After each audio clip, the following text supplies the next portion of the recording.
Man is not forsaken on earth. He is a child of God, engaged in constructive work, temporarily clothed in flesh. He is a student in a meritorious school, where he must learn to raise himself up. The human struggle is his opportunity, his set of tools, and his textbook. How childish to imagine that the mere ringing down of the curtain, physical death, would settle transcendental questions of the infinite.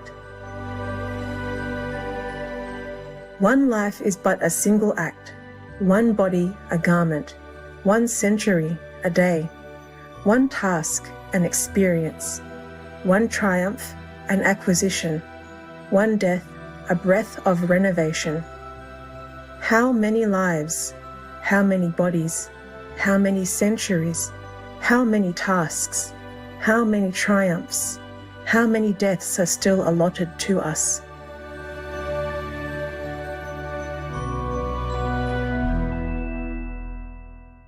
These astounding messages from the spirits via a human medium convey the message of Spiritism. Spiritism emerged in the mid-19th century through the findings and philosophy of French educator Hippolyte Léon Denisard Rivail, also known by the pen name Allan Kardec. Contemporaries of Allan Kardec included Spiritist philosopher Leon Denis and renowned author Sir Arthur Conan Doyle. According to the principles of Spiritism, God is the supreme intelligence, eternal and all good. The human soul, while destined for ultimate perfection, must undergo successive incarnations of spiritual progress based on effort. Thus, the Spiritist's goal is to explore the nature, origin, and destiny of the soul, often through afterlife communication as conveyed via a human medium. These afterlife insights, including an understanding of the soul's immortality, have been transcribed into Spiritist books. One such volume is No Solar, or Astral City, conveyed by Spirit André Louise through Spiritist medium Francisco Cândido Xavier.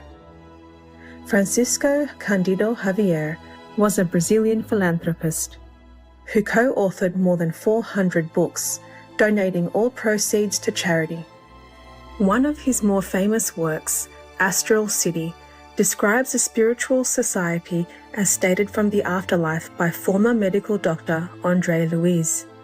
Astral City describes not only the continuation of life beyond the physical body, but more importantly, how heaven cares for each and every human soul.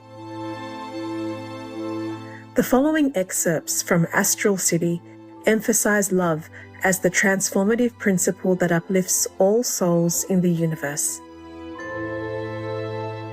Chapter 15. My Mother's Visit. Following Clarence's advice, I tried hard to restore my strength in order to start my apprenticeship as soon as possible. In the old days, I might have taken offence at the minister's seemingly harsh remarks, but under the circumstances, recollecting my past errors, I could only feel comforted. As a prisoner of the flesh, the soul is almost always wrapped in thick mists of illusion. Only now did I realize that an earthly life cannot be lived thoughtlessly. The real importance of an incarnation loomed clearly before my eyes.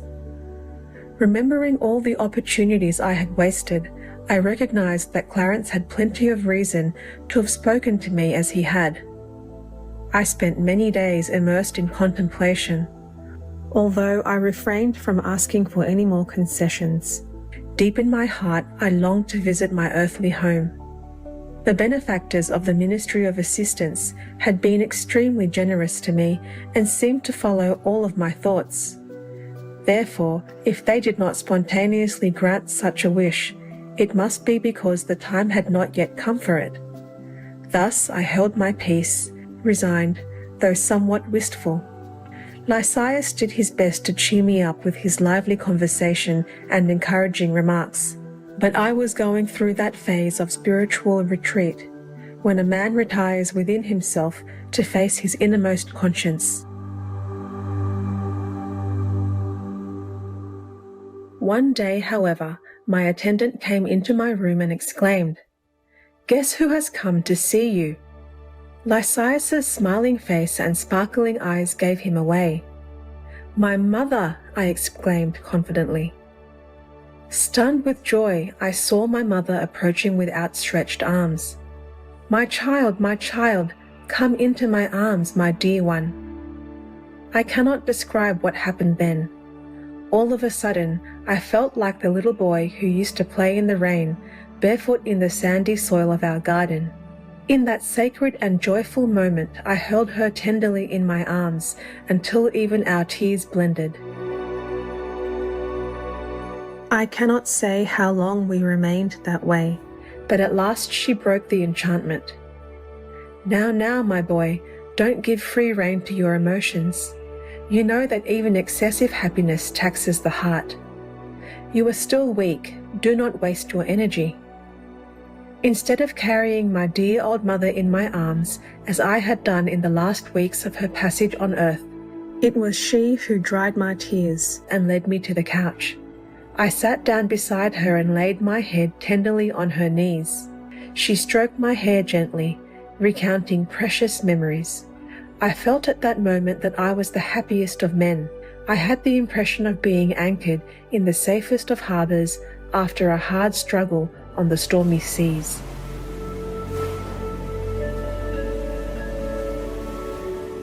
My mother's presence was a great comfort to my heart, and those moments seemed like a blissful dream. Like a little boy looking for comfort in familiar objects, I attentively observed her clothes, a perfect copy of those she used to wear at home. I recognized the dark dress, the blue shawl, the stockings. I gazed at her small head crowned with snow-white hair, at the wrinkles on her face, at her invariably sweet and calm expression. Speechless and trembling with joy, I stroked her hands while she, stronger than I, spoke serenely. "The Lord never forgets us, my child. We shall never be able to thank Him for all His kindness. How long our separation has been, but you mustn't think that I had forgotten you. Sometimes Providence parts us temporarily so that we may learn divine love." Feeling that her affection was the same as ever, I began to recall again the sting of old grievances. Oh, how difficult it is to get rid of earthly residues. How heavy is the burden of centuries of imperfections. Clarence had often exhorted me to refrain from lamenting. Lysias, too, had spared me his warnings. Yet now, resting in my mother's arms, all my old wounds seemed to bleed again. I started to bitterly recall my past sufferings, and my tears of joy gave way to those of self-pity. I did not realize then that her visit was not to be taken simply for the gratification of my whims, but as one more blessing from divine mercy. Relapsing into my old habit of making my mother the patient victim of my endless grievances, I now began to painfully recount all my past tribulations. On earth, mothers are often merely slaves in their children's eyes. Very rare are those who realize the value of their mother's devotion before being deprived of it. I had been no exception. My mother listened in silence, her face clouded by an expression of indescribable sadness. Holding me tight to her heart, her eyes full of tears, she spoke tenderly. "Oh, my son, don't complain. Didn't our generous Clarence give you sound advice on that subject? Let's be thankful to our Father for this blessed meeting. Let's never forget we are now in a different school, learning to become true children of God."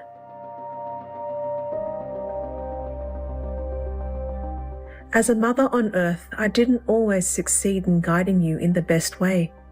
Therefore, I too am working to control my feelings by readjusting my heart. But your tears are stirring my old earthly feelings. drawing me back into a path I have already trodden.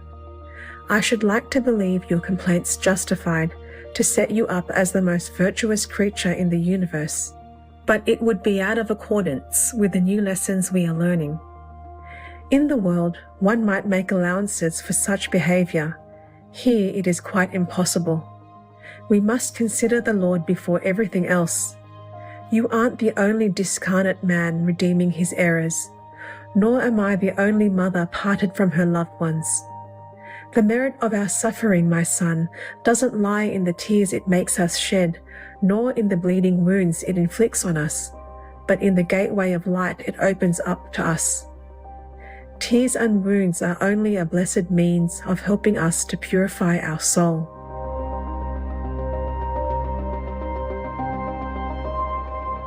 After a prolonged pause, during which my conscience addressed me firmly, she resumed, "Why not enjoy these fleeting moments in the sunshine of love, instead of wasting them in the shadows of unhappiness?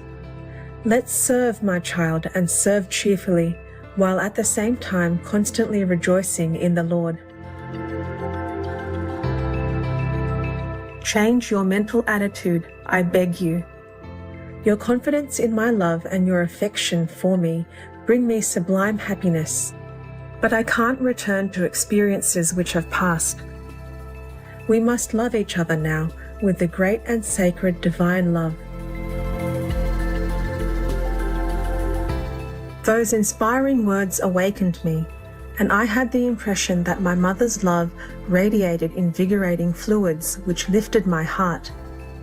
She gazed at me contentedly, transfigured by a radiant smile, and as I rose and respectfully kissed her forehead, it struck me that I had never before seen her so beautiful and so loving.